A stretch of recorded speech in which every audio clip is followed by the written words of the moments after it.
This podcast is brought to you thanks to the generous support of Whistler Blackcomb, leaders in delivering adventure. That was a very difficult rescue. There was crevasses on all sides of us. You couldn't move more than a few feet in any direction without encountering a crevasse. And we ended up, because this was late at night, we ended up all camping right beside the crevasse that this woman had fallen into. And I recall driving past the Athabasca Glacier about a day later only to see an ice fall come down and annihilate the place that we had been camping for 12 hours. Welcome to Delivering Adventure. This is the podcast that explores what it really takes to share adventure like a pro, with your friends, your family, and as a profession. My name is Chris Capio, and I'm coming to you from Whistler, British Columbia. And I'm Jordy Shepard, recording from Canmore, Alberta. After a lifetime of working extensively in different parts of the adventure guiding industry, Chris and I have teamed up to launch this podcast. In each episode, you will hear top adventure guides, managers, marketers, and athletes share their best stories, advice, and trade secrets. The goal of this podcast is to share how you can take yourself and others farther from the mountains to the office and beyond. In this episode, we're joined by Sylvia Forest. Sylvia is going to be sharing with us a little bit about her path into the adventure delivery industry and some of the keys to what has allowed her to succeed. This is the first of two episodes we have with Sylvia. In this second episode, we drill down into some of the key strategies that she uses to help others to succeed. Sylvia is an internationally certified mountain guide who is based in Golden, British Columbia. In addition to guiding, she works as a guide trainer and examiner for the Association of Canadian Mountain Guides Training and Assessment Program. Sylvia is currently serving as president of the ACMG, and she has also worked as a park warden and visitor safety specialist in Canada's mountain national parks. So Chris, you and I work both with Sylvia on the ACMG board of directors. We've done that for a number of years. She's a pleasure to work with. And I've also worked with her in Parks Canada, doing visitor safety work and other park warden work. So, okay, let's bring Sylvia into the DA studio. Welcome to the show, Sylvia. We're excited to have you here. Can you tell us a little bit about yourself? Quick intro. Sure. And thanks for having me. This is an amazing opportunity. What can I say about myself? I am a mountain guide. I started my guiding career back in the 90s. And in the very early 90s, I joined the warden service. I was a park warden for 23 years. In that time, I worked as a mountain safety specialist. I also teach avalanche industry courses for the Canadian Avalanche Association. I also have horses, quite a number of them, and do backcountry horse trips with them. I'm a grandma, and that's about it. Awesome. Where are you calling in from? I am currently living just outside of Golden, BC, on a small little hobby farm. Great. You have quite a family history with mountaineering. Can you elaborate on that for our listeners? I think it's important for them to understand where you come from in terms of this delivering adventure and mountaineering history. Sure. I grew up in a household of climbers and mountaineers. The short story is my dad was an engineer hailing from Saskatchewan, moved to Calgary, brought his kids to Calgary, and at that time I would have been about a year old. And my older siblings, who are quite a bit older, were in high school. The Alpine Club was looking to get younger members of the Alpine Club to join. So they came home asking for permission to go to the mountains and asked if my dad or somebody could drive them there. So he did. And on sitting on the side of the road for a day being bored, he finally approached the Alpine Club and said, "Hey, can I come?" So from then on in, he started climbing first with my brother and sister, who are twins, and eventually developed his own group of friends. And you have to understand that he was 43 years of age when he started climbing. And he took to it so much. It was a passion like I have rarely seen. He was in the mountains every weekend. And when I was old enough, starting from the age of about 8, he took me with him when it was reasonable, of course. My dad did go on to become the first person to climb all of the 11,000-foot peaks in the Canadian Rockies, but also in the Columbia Mountains, which includes the Selkirks and the Purcells. He's also the oldest man to climb Mount Logan when he was 71 years old, and he climbed in the Himalayas when he was 69 years old. So that is the family background that I come from. Of note, my other siblings have stayed quite active, and my sister in particular became a park warden and was in fact one of 3 women who were the very first park wardens hired in Canada. The other 2 only lasted a couple of months, and my sister lasted for 25 years.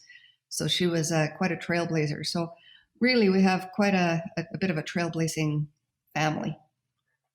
Yeah, and your sister Kathy is also an author, writing about mountain history, and her and her husband Dale Portman, who was a National Park Warden dog handler, also wrote a book about the Mountain Rescue Service in Canada.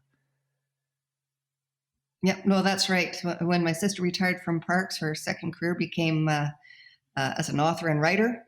And she's written several books, a number of biographies, and as you said, the history of mountain rescue called Guardians of the Peak. So definitely check out Kathy Calvert and Dale Portman's writings. Yeah, they're awesome. Very fact-based, very well-researched, and interesting content. How do you define adventure, Sylvia? That's a really good question. I had to think about that because adventure is something that I think all of us like to do on a very regular basis. Adventure looks different to everyone. For me, adventure usually involves the mountains or the wilderness or something unusual. It could even be traveling in a place. But for me, it's something that has an element of being remarkable, of being unique, of potentially having an element of risk that keeps your adrenaline going a little bit. It doesn't have to, but that's often a little bit of a part of it for me. And really what I think of is in life, as well as in the mountains, we can't always control things. We can't control everything. So being in an uncontrolled environment, doing something that you love to do, and maybe challenging yourself a little bit, that is what adventure is to me. Nice. That's a nice recap on that. And what does delivering adventure mean to you in the things that you've done? So you've adventured yourself, but in terms of delivering it to others?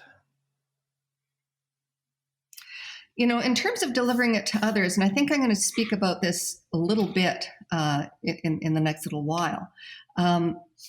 Delivering adventure to others is providing the same opportunities to have that experience of being somewhere, in this case, mostly in the mountains. It could be in canoes. It could be, in different locations. But for me, it's mostly in the mountains,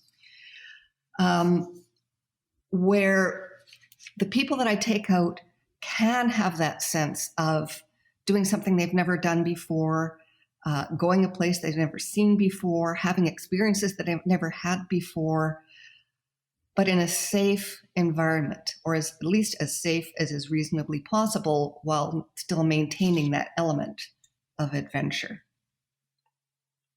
Excellent. You've been a park warden, a guide trainer. Tell us a bit about your path to get there. It probably wasn't always a straight path. Oh, I had a very circuitous path. I mean, some people know exactly what they want to do when they grow up. And to be honest, I'm still working on that. I still don't know what career number 3, 4, or 5 is going to be. Short answer. Well, it's not all that short, but, I grew up in an environment where education was paramount. And everybody in my family has a fairly high level of education. As a matter of fact, I think I'm the only one in my family that doesn't have a master's or a doctorate degree. But growing up, I was not an academic. I struggled a lot in academia. Most of the time, I was staring out the window of whatever classroom I was in. That said, I thank my family for really twisting my arm to go through university. During university, I was out climbing and mountaineering as much as I could be. I was introduced in my early 20s to something called the cadet camp, the Banff National Army Cadet Camp, in which I was brought on as a summer instructor, and I got to work alongside mountain guides. And I thought, oh my God, this is what I want to do. This is what I would really like to do, is be a mountain guide. I looked at what they were doing and I thought, this suits me perfectly. I also got a job paying my way through university, teaching climbing at a climbing gym. But university had to take priority. It took me a long time to get through university, and thank goodness I did, because it opened a million doors for me that if I didn't have that university education, I wouldn't have nearly the opportunities that I have had. Going forward, I took another left turn away from guiding in terms of joining the warden service. And I have to give my sister Kathy Calvert full credit for this. I watched what she was doing as a park warden, which, by the way, at that time included a whole bunch of things like mountain rescue and training in the mountains, and I saw a path. So I diverted from becoming a guide through the ACMG for a little while until I got my feet underneath me with parks. And I had an amazing early career with parks, doing a variety of things. But eventually I realized that to really do what I wanted to do, which is mountain rescue and visitor safety, I had to become a mountain guide. So it took a while, a bit of a circuitous route, but eventually I became a mountain guide, and I was able to use that in my visitor safety career, as well as guiding for myself.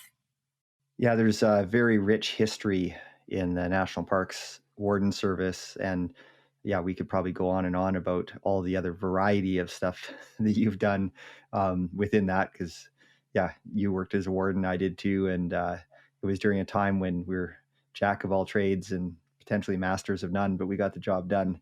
And actually we were kind of masters of it all too, which was pretty cool.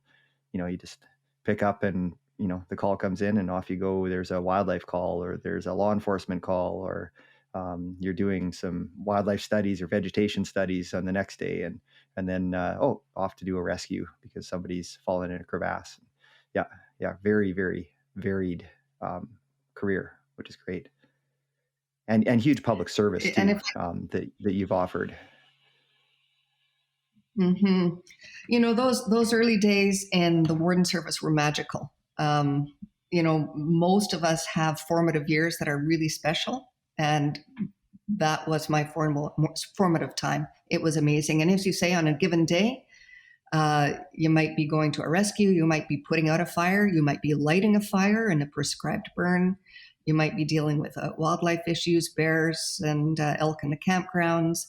And for myself, I also spent several years patrolling the backcountry on horseback, where I would go out for 17, 18 days with a saddle horse, 2 pack horses, and maybe not see anyone for 18 days doing your work out there. And it was magical. How about you've done a lot of adventuring in a smaller way, kind of day trips and that sort of thing. How about some of your bigger adventures? Do you have any stories from that? It's as you can imagine, at my point in life, I've done quite a number of things, and it's kind of hard to peg down anything specific. I mean, I got to tell you, one of my biggest adventures was deciding to travel through North Africa when I was 18 for several months. I went over for 3 months and stayed for 10. That was a heck of an adventure. But I think what you're really after is more of my mountaineering exploits. And I've had quite a number. I guess a couple that come to mind is when I was quite young. I'd say I was about 19. I went to climb Mount Cook in New Zealand for a day trip, and talk about error upon error upon error. It's amazing that I'm alive. I was quite young, quite inexperienced, climbing with some older friends, and partway up on the first day, we got severely weathered in, which is very common in New Zealand. The weather there is quite ferocious and comes in quite rapidly. And very long story short, that one day climbing adventure turned into 5 nights of trying to survive on a mountain at high elevation. And that's a fairly detailed story, which I'm not sure how much I should go into, but it has been written about. And suffice to say, it's amazing I'm here. I shouldn't be. That's one of many. I've had several, I've gone well past my 9 lives. I've had quite a number of other amazing mountaineering adventures, again, doing some of the big grand ski traverses at a young age, always with women, which was pretty cool because women just didn't do stuff like that without men at the time. I'm talking sort of mid-'80s. And of course, I can't not mention the climbing the East Ridge of Mount Logan with 3 other women in 1993, which was amazing. Oh, and also climbing Mount McKinley in 1983 when I was 23 years old with another woman. And on that theme of being an early pioneer as a female in the mountaineering world, where were you in your certification in terms of the lineup of female guides that became mountain guides? Well, I am number 5. And I can talk about that later a little bit, but number 5. So my predecessors, of course, Diney Harrison was the first woman to become a mountain guide under the Canadian ACMG certification process. I believe Alison Andrews, Helen Sovdat, Kirsten Knechtel, and then myself. And I finished in 2001, and now I'm not sure where we're at. We just had a new female mountain guide certified this year, Morgan Funston. And I forget what number we're at, but we're still not very high. I think we're like 12 or 13. That's amazing, Sylvia. I have a confession to make. Before I became a guide or even wanted to become a guide, I actually wanted to become a park warden, which a lot of people don't know. And I didn't make it there, but I've always been fascinated by that role. And you see the people working in the parks, and I'm curious to know if you have any interesting stories about working in the national parks that you can share with us. Boy, I have a lot. And the question is where exactly to start. I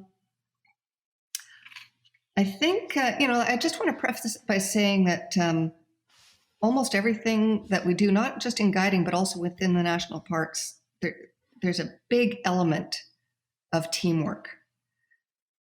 Being a part of a team is huge. And in national parks, that was really, really important. So whether it was dealing with wildlife in the campgrounds, whether it was dealing with a rescue, whether it was doing avalanche control, it was all teamwork. And even when I was working in an isolated environment, patrolling by myself in the backcountry, at least on the radio, there were other folks out there. So it still felt a bit like a team. So I think the team environment was really important for me. I can relay one story of a mountain rescue that was, really quite something. And of note, I had just passed my apprentice ski exam. I was on it with a fellow called Steve Blake, who some of your listeners may know. He was a park warden and manager in the public safety section as well. But at that time, he and I were on our assistant or apprentice ski exam together. We'd just gotten out of Mount Robson area. I didn't even have a shower. I just got home, hadn't even unpacked, and we got a call that there was somebody in a crevasse on the Athabasca Glacier. And Steve and I were the point people. So I was living at Sunwapta Warden Station at the time. You might call it mile 45, which is about 45 miles south of Jasper, townsite, and very close to the Columbia ice fields. So Steve and I hopped into a helicopter and flew up to the site, got out of the helicopter, probed our way over to the edge of the crevasse, and found one person kind of walking around the edge of the crevasse and a rope going down into the crevasse. This is a fairly long story, but I'm going to shorten it. In essence, a party had been descending after 5 days of being on the Columbia ice fields in a whiteout. They were kind of a little annoyed with each other, and one by one decided to take the rope off because I don't know if you've tried skiing downhill roped up to other people, but it can be a very painful experience. If one person falls, the whole rope team falls. And of course, you're wearing great big heavy overnight packs. So this person, unroped, fell into a crevasse about 60 vertical feet down. And her team didn't know that she was missing until they regrouped at the bottom. So we got the call, Steve and I went in, and by the time things were done, we had a team of about 10 people trying to get this gal out of the crevasse. She was severely hypothermic. And your listeners can't see me, but I can tell you that I'm not very big. I stand about 5'2". I weigh about 115 pounds. Therefore, I'm always the one that gets lowered into the crevasse to deal with who's ever in the bottom of the crevasse. That was a very difficult rescue. There was crevasses on all sides of us. You couldn't move more than a few feet in any direction without encountering a crevasse.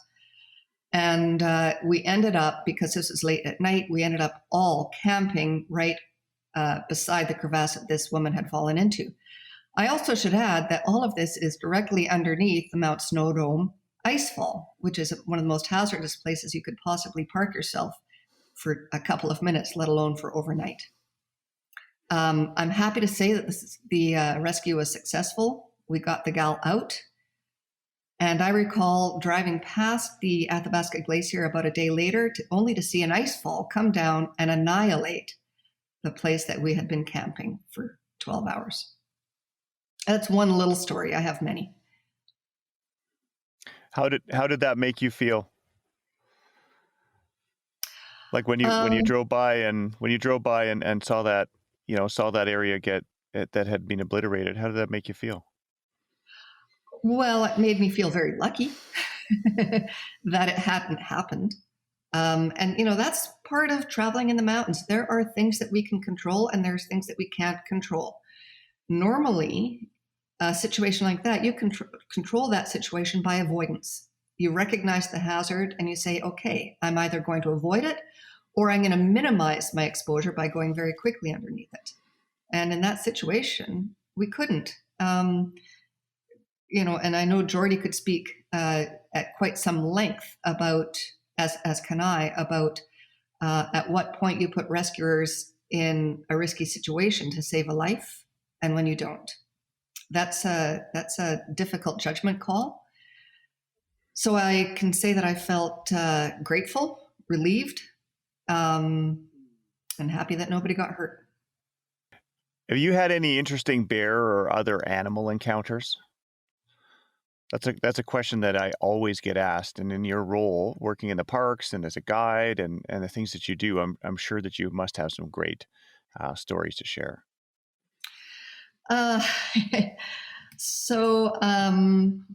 Okay, I can relay a couple, I suppose. To be honest, having spent my entire life in the backcountry, most of the bear encounters I have had have been magical.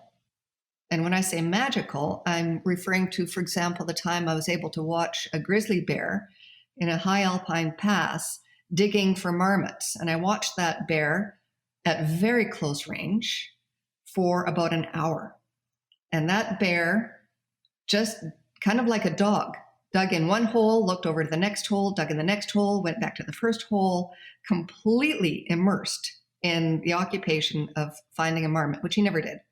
And after an hour, he suddenly looked up, looked directly at me, and then bolted up a near vertical snow wall with a cornice on it. So those are the types of experiences I've had a lot, in that they are amazing, magical, and I didn't feel frightened. I have had a bear encounter on horseback that was much more terrifying, in which I was trying to get from A to B, and behind me, I'd just been traveling for about 30 kilometers. I had the horses on about a 35 degree Celsius day with limited water. They were tired. I was tired. And the only way to get out, which was only a few kilometers, was through this narrow part of the trail. And we encountered a grizzly bear. And that grizzly bear charged, and it sounded like a lion. And I was with my husband at the time, actually. And that bear was so close to my husband's horse as he was galloping away that he could almost feel the claws of that bear on the rump of the horse. And so we stayed put, knowing that we had, like in the mountains, one lesson I've learned is you always need options. You should never be in a place where you have no options. In this case, we had no options. Turning back and traveling 30 kilometers with no water for the horses was not a viable option. And really, our only way out was to get to the trailhead.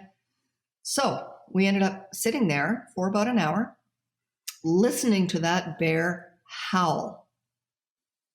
And it turned out, we didn't realize that at the time, but after a while I could say, what is that other noise? And it was the bawling of cubs. So we had just intruded in a sow with her cubs. And, after an hour, she just left and we made our way out. But that was pretty terrifying. Wow, that's amazing. I was at Constellation Lake once with a group near Moraine Lake, and there was a group of about 30 people at the end of the trail, and there's a creek, and on the other side of the creek was a forest. And I kept hearing these sort of growling sounds, and nobody seemed to pay any attention to what they were, which was interesting. And I thought they were a bit strange, and it went on for a long time. And then after probably 15 or 20 minutes, 3 grizzlies came out, and there was 2 cubs. Yeah, it was pretty amazing. And it is amazing how noisy they are. Like, people do ask me, if bears growl and make sounds and things like that. And, based on your story and my story, yes, they do, and they can be pretty loud. In that particular situation, my husband, who has spent as much time outside as I do, if not more, knows bears intimately. And he was quite convinced it was a boar with a kill. And just because it was such a big, massive bear, he got a pretty good beady eye look at it. And it was quite interesting to find out that it was, the bawling of the cubs was what clued us in. Now, I've heard a little bit about your story on how you became a guide and that sort of thing. And for people that haven't gone through that process, it is quite demanding. Sylvia, you were actually my examiner for my hiking guide course, and I can tell you I put a lot of effort into that, and to get to where you are required significantly more. What kinds of obstacles did you have to overcome? You were one of the first women to become a fully certified mountain guide. You've also noted that you are a little bit smaller, and a lot of people do sort of equate unfairly a person's size into being able to handle physical challenges and things like that. And that's something that you actually had noted once in a conversation we had. So what kinds of obstacles did you face, and how did you overcome them? That's a really good question. I sometimes have difficulty answering that question, but I'll give it a shot.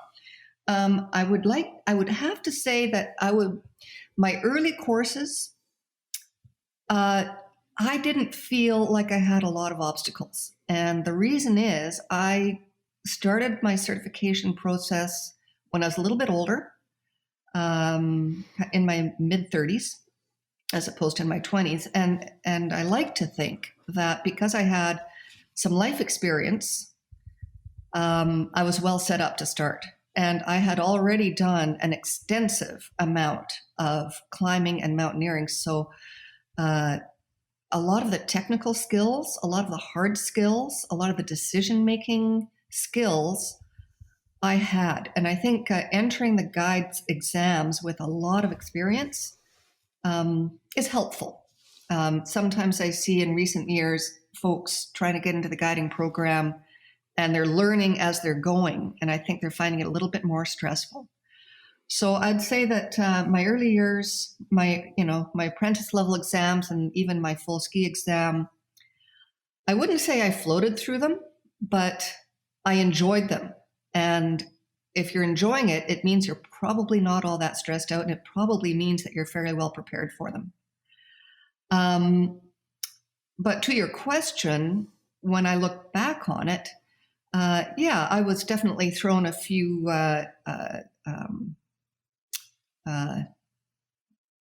things that maybe not everybody would be based on my size. So for example, I remember on one exam, it was my apprentice alpine.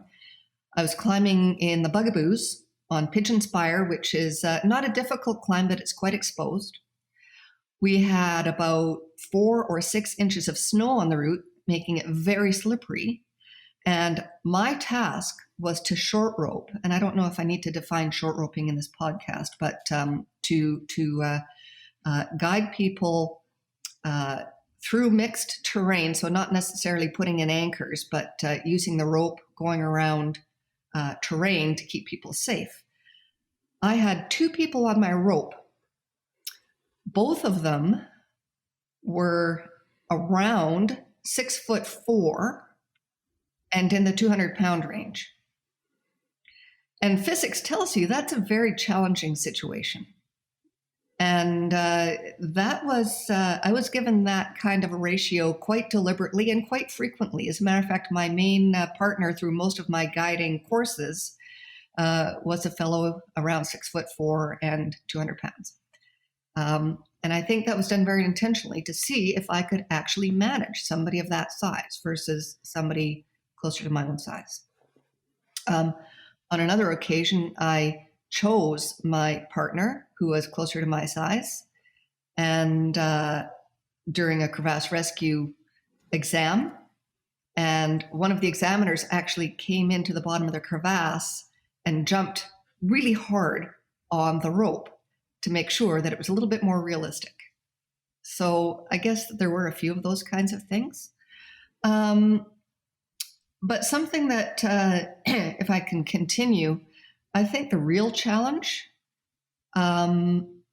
is, well, there's the fear of failure and then there's failure.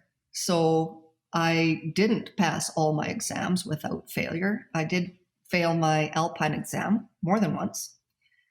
And I think the most difficult part was facing failure and accepting it and learning from it and having the strength of will to try again. I think for me, those were the bigger obstacles. And accepting failure and living with it and learning from it, it was tough, but it really helped me later in life when I had other bits of failure here and there to manage.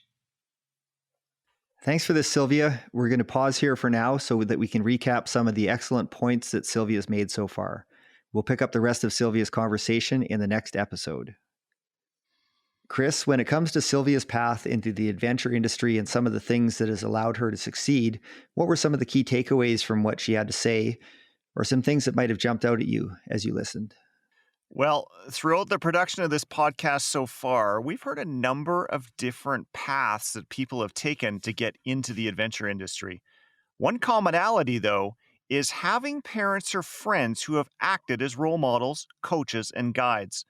Jordy, I know that both you and I have benefited from parents who have filled this role. That in itself isn't enough, though. Like any career, figuring out what you want to do in life starts with knowing yourself and what you are capable of. This is a takeaway for me as I have watched, listened, been mentored by, and have worked with Sylvia. The person you start off as isn't going to be the final version. Evolving into what you can be and knowing what you are going to like and be good at takes time. It also takes the opportunity to do different things. A number of years ago, I listened to the presentation by a former CEO of the Mountain Equipment Co-op here in Canada. His advice was to go out and do as many different things as possible. Listening to Sylvia tell her story, I can see how her many different experiences and roles have helped her to evolve not only her adventure career, but her life. So, a key takeaway for me is that when it comes to delivering adventure, you have to know yourself. If we apply this to delivering adventure to others, which is what we are going to be doing in our next episode, one takeaway I want to highlight is knowing your audience. Speaking from experience, I can tell you that you can't really get the best out of people until you know them. There are a number of layers to this, including knowing what they can do, understanding expectations, how they react under stress, their background, and their triggers. However, there's another component, and that is knowing just who a person is. This is something that can be hard to find out unless we adopt a scout mentality. A scout mentality is one where we really go looking for the facts with an open mind and leading with our curiosity. In this case, I've known Sylvia for a few years now, and I've worked with her in a number of environments, but I have to confess that I didn't know a lot of the things about her background that she shared in this interview so far. The reason for this isn't because I wasn't interested.